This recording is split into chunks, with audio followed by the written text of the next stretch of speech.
What up, everybody? So I've been hearing a lot of chatter regarding why does Mercedes Mone have the 8 championships? Why does she have it at once? She's not defending it all the time. She's not doing this. It doesn't make any sense. It's too many titles. It's overkill, blah, blah, blah, blah, blah.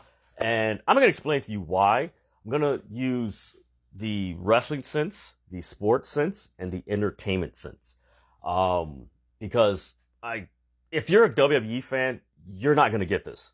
I'm sorry, you're not going to get this because there's no comparing winning the Raw, SmackDown, and NXT women's titles to winning titles in multiple promotions at any given time.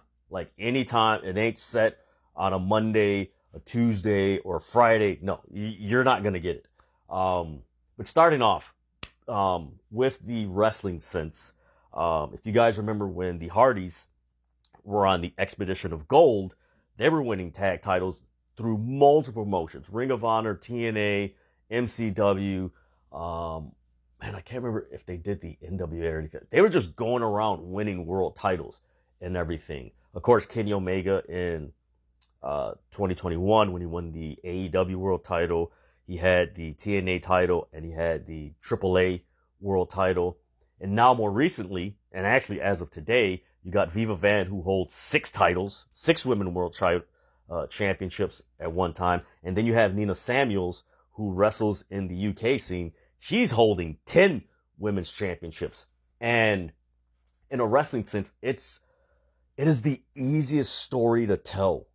You have this dominant champion who's conquering all these titles across different promotions, and you're left wondering. And it's so intriguing and it's fascinating because you're like, man, who's going to defeat this champion? When are they going to defeat him? How they're going to defeat him? It raises the attraction of the championship, the champion, and it also raises the attraction of the challenger, the event, and the promotion. So it just raises the attraction of everything because at its core, you're like, man, is this champion going to win another title? Or is this challenger going to defeat this champion for this title? And what is the aftermath of this champion or this person that's dominating with all these championships? Like, are they going to break? They're going to lose their mind. Like, how are they going to react? So it's just so many intrigue and so much intrigue that, you're just like, man, I'm really fascinated and intrigued. And you don't need 30 damn writers to write this or manufacture it. Like, it's the easiest story to tell. And you see this in sports. In all major sports and everything, just the dominant champion, are they going to win a title or is the challenger going to defeat them? And, is the underdog going to overcome this obstacle and everything? It's almost like a figurative David versus Goliath in a sense. So it's the easiest story to tell. And what helps in a wrestling sense is that when you have, someone like Mercedes Mone, and guess what? Like it or not, the places she's going to, some of their biggest crowds, some of their biggest box office. And that's what the reason why you build someone up like that. Kenny Omega had some of the biggest draws for TNA and AAA when he was champion. Nina Samuels and Viva Van, same thing. It's like, wait a minute, she's got all those, like, man, they have all those types. Like, it's just, visually, it's such a, like, man, wait a minute. I don't see that. Like, you don't see that regularly. And that's the other thing. It's such a rarity that when it does happen, you're just like, man, this is okay. We're used to, in a wrestling sense, a championship going from one person to the next person, but you rarely see championships just go to one person. And it's like, oh, okay. In the sports sense, I mean, look at, staying on the topic of draw and everything, look at Floyd Mayweather, look at Mike Tyson, and right now you got Clarissa Shields, who is the first woman, or first boxer, I should say, to hold all 4 major boxing championships in 3 different weight classes. When you mention that, you're just like, wait a minute, what? Wait a minute, what? And it just adds so much intrigue. And speaking of Tyson and Mayweather, those two are probably the top biggest draws as far as pay-per-view buys and just events in probably boxing history. So it's like, it's the draw. It's Okay, who's going to bring me people to watch my product?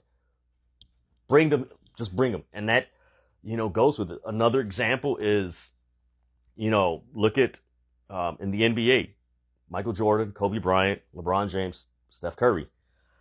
Those four have arguably the highest rated and most watched NBA finals of all time.